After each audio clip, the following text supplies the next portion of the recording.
আসসালামু আলাইকুম। আজ আমরা এক্সপ্লেন করব ২০২৪ সালে মুক্তিপ্রাপ্ত অসাধারণ এক সিনেমা, যার নাম টুইস্টার। পৃথিবীতে অনেক ধরনের প্রাকৃতিক দুর্যোগ রয়েছে, যার মধ্যে টর্নেডো অন্যতম। টর্নেডোর আঘাত কতটা ভয়ানক হতে পারে তা আপনি কল্পনাও করতে পারবেন না। আমাদের দেশে সবচেয়ে ভয়ঙ্কর টর্নেডো হয়েছিল কত সালে জানেন? ১৯৮৯ সালে, এবং এর স্থান ছিল মানিকগঞ্জের সাটুরিয়ায়।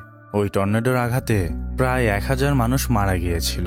বুঝতেই পারছেন কতটা ভয়ানকভাবে আঘাত হানে এই টর্নেডো। যাই হোক, এই টর্নেডো নিয়েই আমাদের আজকের মুভি।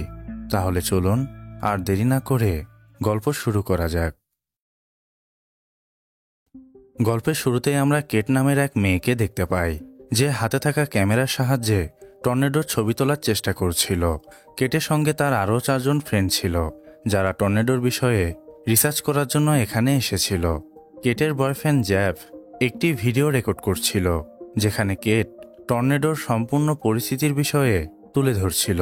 কেট টর্নেডোর বিষয়ে আলোচনা করতে গিয়ে বলে, আমরা টর্নেডোর মধ্যে থাকা ময়েশ্চারাইজারকে কম করার চেষ্টা করব, এবং এর জন্য আমরা ড্রামে থাকা পলিমারগুলোকে টর্নেডোর মধ্যে নিয়ে যাব। টর্নেডো পলিমারকে টেনে নিলেই টর্নেডো ধীরে ধীরে শান্ত হয়ে যাবে, এবং এটাই আজকে আমরা রিসার্চ করে দেখব। কেট ক্যামেরার সামনে এসব কথা বলে গাড়ি নিয়ে টর্নেডোর উদ্দেশ্যে বেরিয়ে পড়ে। কিন্তু কিছু দূর এগিয়ে আসার পর তারা এক জায়গায় থেমে যায়, কারণ তাদের টর্নেডোর বিষয়ে ডাটা কালেক্ট করার মেশিনটি নষ্ট হয়ে গিয়েছিল। কেট বলে, আজকের জন্য ডাটা কালেক্ট করার চিন্তা ভুলে যাও, এমনিতেও টর্নেডোর কাছাকাছি আমরা চলে এসেছি। এসব বলে তারা আবারও গাড়ি নিয়ে টর্নেডোর উদ্দেশ্যে বেরিয়ে পড়ে। কিছুক্ষণ পর তারা ধীরে ধীরে টর্নেডোর কাছাকাছি চলে আসে। গাড়ির পেছনে ড্রামে করে তারা পলিমার এনেছিল। টর্নেডোর কাছাকাছি আসার পর তারা পলিমার টর্নেডোর মধ্যে ছেড়ে দেয়, এবং টর্নেডো পলিমারগুলো তার দিকে টেনে নেয়। গাড়ি নিয়ে সবাই তাড়াতাড়ি করে সেখান থেকে নিরাপদ স্থানে যাওয়ার চেষ্টা করে, কিন্তু তারা যেটা ভেবেছিল অবস্থা তার চেয়ে আরও ভয়ানক হয়ে যায়, কারণ এই টর্নেডো তাদের ধারণার চাইতে কয়েক গুণ বড় ছিল। পলিমারগুলো টর্নেডো টেনে তো নিয়েছিল, কিন্তু সেটা টর্নেডোর ময়েশ্চারাইজার কম করার জন্য পর্যাপ্ত ছিল না, কারণ টর্নেডোর গতি ও উচ্চতা প্রায় দ্বিগুণ ছিল। কেটের ফ্রেন্ড জ্যাভি দূর থেকে পরিস্থিতি ও ডেটা কালেক্ট করার চেষ্টা করছিল। সে কেটকে বলে, গাড়ির স্পিড বাড়িয়ে দ্রুত ফিরে আসার চেষ্টা করো, কারণ টর্নেডো ক্রমশই তোমাদের দিকে এগিয়ে আসছে। কেটের বয়ফ্রেন্ড জ্যাব গাড়ি চালাচ্ছিল। সে উত্তেজিত অবস্থায় দ্রুত গাড়ি চালাতে গিয়ে এক জায়গায় অ্যাক্সিডেন্ট করে বসে। কোনো উপায় না পেয়ে তারা গাড়ি থেকে নেমে দ্রুত সেখান থেকে দৌড়ে বাঁচার চেষ্টা করে, কিন্তু টর্নেডোর গতি এতটাই ছিল তারা সেটার মোকাবেলা করতে পারে না। তাদের ফ্রেন্ড প্রবীণকে মুহূর্তের মধ্যেই টর্নেডো তার দিকে টেনে নেয়, এবং এডিকেও টর্নেডো উঠিয়ে নিয়ে চলে যায়। জ্যাব ও কেট বাঁচার জন্য দৌড়াতে দৌড়াতে একটি ব্রিজের নিচে গিয়ে অবস্থান করে, কিন্তু টর্নেডোর আক্রমণ থেকে জ্যাভও শেষ পর্যন্ত বাঁচতে পারে না। টর্নেডো তাকেও উঠিয়ে নিয়ে চলে যায়। কেট ব্রিজের নিচে একটি রড ধরে নিজেকে বাঁচানোর আপ্রাণ চেষ্টা করে যায়, এবং শেষ পর্যন্ত শুধুমাত্র কেট টর্নেডোর হাত থেকে বাঁচতে পারে। গল্পের দৃশ্যপট পরিবর্তন হলে আমরা 5 বছর পরের দৃশ্য দেখতে পাই। এই ঘটনার পর কেট এখন টর্নেডোর উপরে রিসার্চ করা ছেড়ে দিয়েছিল, কিন্তু জ্যাভি এই 5 বছর পর হঠাৎ একদিন কেটের সঙ্গে দেখা করে বলে, এই 5 বছর আমি মিলিটারিতে ছিলাম, তোমার সাথে অনেক যোগাযোগ করার চেষ্টা করেছি, কিন্তু পারিনি। মিলিটারিতে আমার কাজ ছিল ফেস ডায়েরি রেডার, এই মিসাইল স্ক্যানারকে কন্ট্রোল করা। সত্যি বলতে তুমি বিশ্বাস করবে না, এটা অসাধারণ। স্ক্যানারটি 1 মাইল দূর থেকেও আকাশে ভেসে থাকা সব কিছু স্ক্যান করতে পারে, ছোট্ট একটা পাখিও বাদ যায় না।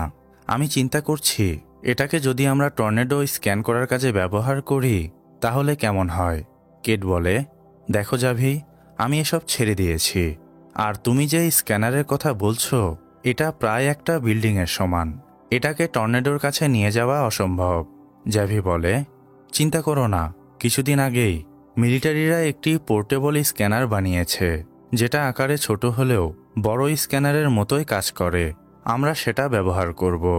একবার চিন্তা করে দেখো, এই স্ক্যানারের সাহায্যে টর্নেডোর মধ্যে সবকিছু আমরা দেখতে পারবো, টর্নেডো কতটা শক্তিশালী সেটা জানতে পারবো। এতে করে অনেক মানুষের জীবন বাঁচানো সম্ভব। একমাত্র তুমি আমাকে সকল বিষয়ে সাহায্য করতে পারো। তুমি কি চাও না তোমার বয়ফ্রেন্ড জ্যাবের আত্মা শান্তি পাক। জ্যাভির এসব কথা শুনে কেট না চাইলেও শেষ পর্যন্ত রাজি হয়ে যায়। এরপর দেখা যায় জ্যাভি কেটকে সাথে নিয়ে তার টিম মেম্বারদের সাথে পরিচয় করিয়ে দেয়। জ্যাভি বলে, এই হচ্ছে কেট, যে টর্নেডোর বিষয়ে আমাদের সাহায্য করবে। কেটের মস্তিষ্ক এতটাই প্রখর, সে স্যাটেলাইটের আগেই টর্নেডো কোথায় আঘাত হানবে সেটা বলে দিতে পারে। কেটের সঙ্গে পরিচয় করিয়ে দেওয়ার সময় হঠাৎ সেখানে হইচই পড়ে যায়। দেখা যায় টেইলর নামের এক আগন্তুক সেখানে সবার উদ্দেশ্যে জার্সি বিক্রি করছিল। আসলে টেইলর ছিল একজন ইউটিউবার। টর্নেডোর ভিডিও বানিয়ে সে ইউটিউবে আপলোড করত এবং এজন্যই সে এত জনপ্রিয় ছিল। জ্যাভি কেটকে এসব থেকে দূরে সরিয়ে নিয়ে গিয়ে কেটকে বলে, আকাশে দুইটা টর্নেডোর সৃষ্টি হচ্ছে, একটা ইস্ট আর একটা ওয়েস্ট। আমরা কোনটার পিছু করব? কেট বলে, আমাকে ভাবার জন্য কিছু সময় দাও।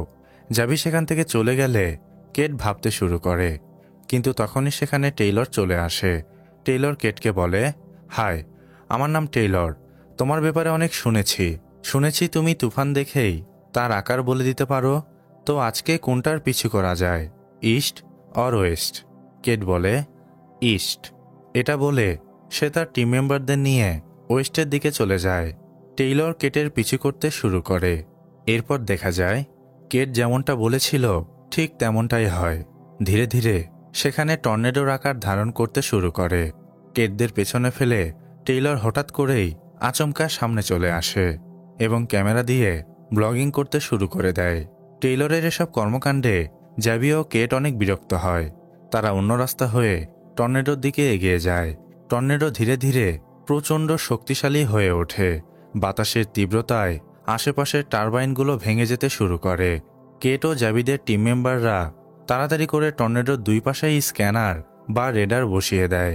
কিন্তু জ্যাভি ও কেট যখন রেডার বসাতে যায় ঠিক তার আগেই টর্নেডো ধীরে ধীরে তার শক্তি হারাতে বসে। টর্নেডো ক্রমশই দুর্বল হয়ে যায়। জ্যাভি প্রচণ্ড রেগে যায়। অন্যদিকে টেইলর গাড়ি নিয়ে টর্নেডোর কাছাকাছি গিয়ে টর্নেডোর মধ্যে পটাকা বা রকেট ছেড়ে দেয় এবং ভিডিও বানিয়ে খুশিতে সেলিব্রেট করতে থাকে। জ্যাভি ও কেট বিরক্ত হয়ে হোটেলে ফিরে আসে। এই হোটেলে টেইলর ও তার টিম আগে থেকেই অবস্থান করছিল। কেট টেইলরকে দেখে বলে, তোমরা টর্নেডোর বিষয়ে আগে থেকে কি স্টাডি করেছ? টেইলর বলে, আমার টিম মেম্বারদের মধ্যে কখনো কেউ এই বিষয়ে স্টাডি করেনি, শুধুমাত্র আমি করেছি। আমি একজন সায়েন্টিস্ট। টেইলরের কথা শুনে কেট অনেক অবাক হয়ে যায় এবং সেখান থেকে চলে যায়। পরের দিন সকালবেলা জ্যাভি মার্শাল নামের এক বিশাল বড় ইনভেস্টরের সাথে কোনো একটা বিষয় নিয়ে আলোচনা করছিল। কেট সেখানে চলে আসলে জ্যাভি কেটকে বাইরে অপেক্ষা করতে বলে। কেট বাইরে এসে অপেক্ষা করতে লাগলে সেখানে টেইলর চলে আসে। টেইলর কেটের সঙ্গে একটা বন্ধুত্বপূর্ণ সম্পর্ক গড়ে তোলার চেষ্টা করছিল। এজন্য কেটের সঙ্গে দেখা হলেই সে কথা বলার চেষ্টা করে। দুজনের মধ্যে কথোপকথনের সময় তারা আরও একটি টর্নেডোর বিষয়ে জানতে পারে। কেট ও জ্যাভি টিম মেম্বারদের সাথে নিয়ে সেই টর্নেডোর উদ্দেশ্যে বেরিয়ে পড়ে। এখানেও দুইটা টর্নেডোর সৃষ্টি হয়েছিল। জ্যাভি কেটকে বলে, আমরা কোন দিকে যাব, লেফট অর রাইট?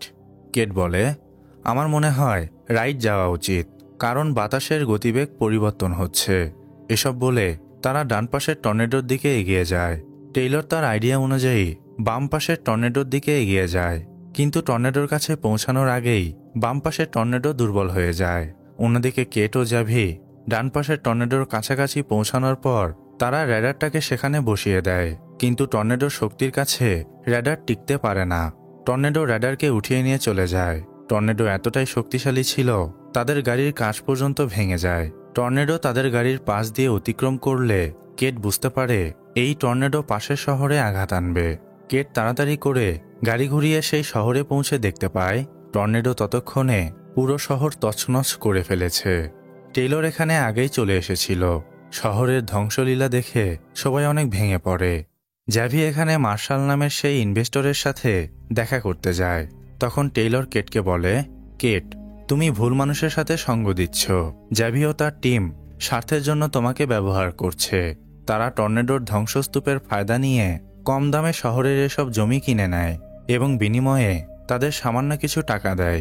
কেট বলে, তুমিও তো এখানে সবাইকে সাহায্য করছো, তাদেরকে খাবার ও বস্ত্র দিচ্ছ, তুমিও কি স্বার্থের জন্য করছো?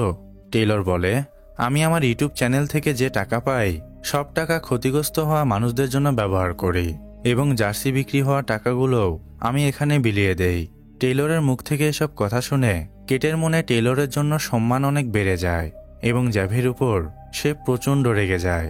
কেট ও টেইলরের মধ্যে সুন্দর একটা বন্ধুত্বপূর্ণ সম্পর্ক গড়ে ওঠে এবং এরপর রাতের বেলা তারা একসঙ্গে বুলফাইট ম্যাচ দেখতে যায়। বুলফাইট ম্যাচ দেখার সময় হঠাৎ করে সেখানে জোরে জোরে বাতাস বইতে শুরু করে। কেট ও টেইলর বুঝতে পারে টর্নেডো তাদের দিকেই এগিয়ে আসছে। কেট ও টেইলর দ্রুত একটি মার্কেটের মধ্যে চলে আসে এবং তাদের সাথে আরও কিছু মানুষ সহ মার্কেটের মধ্যে আশ্রয় নেয়। কিন্তু কোনো দালান বা মার্কেট তাদের সুরক্ষিত রাখতে পারবে না। এজন্য টর্নেডোর হাত থেকে বাঁচার জন্য কেট ও টেইলর বেসমেন্ট খোঁজার চেষ্টা করে। আশেপাশে কোনো বেসমেন্ট না পেয়ে তারা সবাইকে নিয়ে পাশের একটি সুইমিং পুলের দিকে চলে যায়। কিন্তু যাওয়ার সময় তারা দেখতে পায় টর্নেডোর হাত থেকে বাঁচার জন্য গাড়িতে আশ্রয় নেয় একটি পরিবারকে টর্নেডো মুহূর্তের মধ্যেই উঠিয়ে নিয়ে চলে যায়। কেট ও টেইলর এই দৃশ্য দেখে অনেক মর্মাহত হয়, কিন্তু এখানে তাদের কিছুই করার ছিল না। তারা কিছু লোকেদের নিয়ে পুলের নিচের অংশে আশ্রয় নেয়। সুইমিং পুলে পানি ছিল না, এজন্য পুলের গভীরে আশ্রয় নেওয়ার জন্য তারা বাতাসের গতিবেগ থেকে বেঁচে যায় এবং টর্নেডোর হাত থেকে কোনো রকমে রক্ষা পায়। টর্নেডো তার তাণ্ডব চালানোর পর যখন থেমে যায় তখন আশেপাশের দৃশ্য দেখে সবাই হতভম্ব হয়ে যায়। পুরো এলাকা যেন ধ্বংসস্তূপে পরিণত হয়েছিল। কিছুক্ষণ পর সেখানে জ্যাভি চলে আসে এবং সেই ইনভেস্টরের সাথে ওখানকার ক্ষতিগ্রস্ত মানুষদের জমি কিনে নিতে শুরু করে। কেট এসব দেখে প্রচণ্ড রেগে যায়। সে জ্যাভিকে অনেক গালিগালাজ করে, কিন্তু জ্যাভি কেটকে বলে, তোমার এ বিষয়ে নাক না গলালেও চলবে। তোমাকে যে কাজের জন্য নিয়ে এসেছি তুমি সেটাতে মনোযোগ দাও। আমি এ সব কিছু তোমার কাছ থেকেই শিখেছি, কারণ তোমার সায়েন্স প্রজেক্টের জন্যই আমি আমার 3 বন্ধুকে হারিয়েছি। জ্যাভির এসব কথা শুনে কেট অনেক কষ্ট পায়। সে তাৎক্ষণিক ওখান থেকে তার বাড়িতে ফিরে আসে। কেটের বাড়ি কিছুটা দূরেই ছিল। বাড়িতে আসার পর বয়ফ্রেন্ড জ্যাবের কথা তার অনেক মনে পড়ে। সে মনে করে তার জন্যই হয়তো তার বয়ফ্রেন্ড মারা গেছে। সারা রাত মন খারাপ করে বসে থাকার পর পরের দিন সকালবেলা কেট যখন সবকিছু ভুলে স্কুলের প্রজেক্ট দেখছিল, ঠিক তখনই সেখানে টেইলর চলে আসে। টেইলরকে দেখে কেট অনেক খুশি হয়। তারা একসঙ্গে খাবার খাওয়ার পর টেইলর কেটকে বলে, আমি তোমাকে অনেক আগে থেকেই জানি, টিভিতে তোমাকে দেখেছি। তুমি টর্নেডোকে আটকানোর জন্য একটি সায়েন্স প্রজেক্ট তৈরি করেছিলে, কিন্তু তোমার বন্ধুরা মারা যাওয়ার পর তুমি প্রজেক্ট থেকে সরে এসেছো। সত্যি বলতে তোমার বন্ধুরা মারা যাওয়ার পেছনে তোমার কোনো হাত নেই। নিজেকে দোষী ভাববে না। তুমি চাইলে সায়েন্স প্রজেক্ট আবারও চালু করতে পারো। আমি তোমাকে সাহায্য করব। টেইলরের কথা শুনে কেট অনেক রেগে যায়, কারণ ওই সায়েন্স প্রজেক্ট সে আর চালু করতে চায় না। টেইলর কেটের মনের অবস্থা বুঝতে পেরে সেখান থেকে চলে যায়। কেট এই বিষয় নিয়ে অনেক ভাবার পর শেষ পর্যন্ত প্রজেক্ট নিয়ে কাজ করতে রাজি হয়ে যায়। সেই টেইলরকে সাথে নিয়ে তার কাজ শুরু করে দেয়। টেইলর কেটের কাজের ফাইল দেখে বলে, আমার মনে হয় তুমি পলিমারের মাত্রা কম নিয়েছো, কারণ ঠান্ডা ও গরম বাতাস একসঙ্গে ঘর্ষণ হওয়ার ফলে বাতাসের আর্দ্রতা অনেক বেড়ে যায় এবং ধীরে ধীরে সেটা টর্নেডোয় রূপ নেয়। টর্নেডোকে থামাতে হলে আমাদের অধিক পরিমাণে পলিমারের প্রয়োজন পড়বে, তাহলেই আমরা সফল হব। টেইলর ও কেট একসঙ্গে রিসার্চ করার পর তারা ড্রামে করে পলিমার নিয়ে টর্নেডোর পিছু করে। কেট অনেক ভয় পাচ্ছিল, কিন্তু টেইলর তাকে সাহায্য করে। তারা গাড়ির পেছনে ড্রামে করে পলিমার নিয়ে টর্নেডোর মাঝখানে গিয়ে ছেড়ে দেয়। টর্নেডো পলিমারগুলোকে টেনে নিলে টর্নেডো এইবার ধীরে ধীরে শান্ত হতে থাকে, কিন্তু পুরোপুরিভাবে তারা টর্নেডোকে থামাতে পারে না। কেট ও টেইলর ফিরে আসলে ওই দিন বিকালে জ্যাভি কেটের বাসায় আসে এবং তার কৃতকর্মের জন্য কেটের কাছে ক্ষমা চায়। জ্যাভি এতদিন ধরে টর্নেডোর বিষয়ে যত ডাটা কালেক্ট করেছিল সেই সব ডাটা সে কেটকে দিয়ে দেয় এবং আরও একবার ক্ষমা চেয়ে জ্যাভি সেখান থেকে চলে যায়। কেট জ্যাভির ডাটাগুলো কম্পিউটারে ভালো করে পর্যবেক্ষণ করার পর যেখানে যেখানে তারা ভুল করেছিল সেই ভুলগুলোকে শুধরে নেয় এবং টেইলরকে সাথে নিয়ে সে আবারও টর্নেডোর পিছু করে। টেইলর তার পুরো টিমকে এবার সাথে করে নিয়ে এসেছিল। অন্যদিকে জ্যাভিও তার টিম নিয়ে ওই টর্নেডোর পিছু করছিল। কেট লক্ষ্য করে ধীরে ধীরে এই টর্নেডো বিশাল আকৃতি ধারণ করছে এবং বাতাসের গতিবেগ ক্রমশই বাড়ছে। তারা টর্নেডোর কাছাকাছি পৌঁছালে হঠাৎ করেই তারা বিশাল বড় এক বিপদের সম্মুখীন হয়। দেখা যায় টর্নেডো সোজা গিয়ে পাশের একটি অয়েল রিফাইন্ড কারখানায় আঘাত হানে। অয়েল কারখানায় আঘাত হানার ফলে মুহূর্তের মধ্যেই চারিদিকে আগুন ছড়িয়ে পড়ে। কারখানা ধ্বংস হওয়ার সাথে সাথে টর্নেডো আরও বেশি শক্তিশালী হয়ে ওঠে। সবাই টর্নেডোর হাত থেকে বাঁচার আপ্রাণ চেষ্টা করে যায়। টর্নেডো হঠাৎ করেই তার গতিপথ পরিবর্তন করলে দেখা যায় বিশাল সেই টর্নেডো ধীরে ধীরে শহরের দিকে এগিয়ে যাচ্ছে। টর্নেডো এতটাই শক্তিশালী হয়ে উঠেছিল পুরো শহর সে নিমিষের মধ্যেই শেষ করে দিতে পারবে। টেইলর, কেট ও জ্যাভি গাড়ি নিয়ে দ্রুত শহরে ফিরে আসে এবং শহরের সবাইকে আশ্রয়ের জন্য একটি সিনেমা হলের মধ্যে যেতে বলে। শহরের মানুষ আতঙ্কিত হয়ে এদিক ওদিক ছোটাছুটি করছিল। এই শহরে কোনো বেসমেন্ট ছিল না। সিনেমা হলে আশ্রয় নেওয়া খুব একটা নিরাপদ নয়, কিন্তু তারপরেও তাদের হাতে অন্য কোনো উপায় ছিল না। টর্নেডো শহরের প্রায় কাছাকাছি চলে এসেছিল। একের পর এক বিভিন্ন স্থাপনা বাতাসের প্রকোপে উড়ে যেতে শুরু করে। টেইলর মানুষদের সাহায্য করার সময় তার শরীরের উপরে ভারী কোনো বস্তু এসে পড়ে। প্রচণ্ড ব্যথায় সে কাতরাতে শুরু করে। টেইলর নিজেকে সেই বস্তুর নিচ থেকে বের করার চেষ্টা করলেও সে ব্যর্থ হয়। তার পা খুব খারাপভাবে আহত হয়েছিল।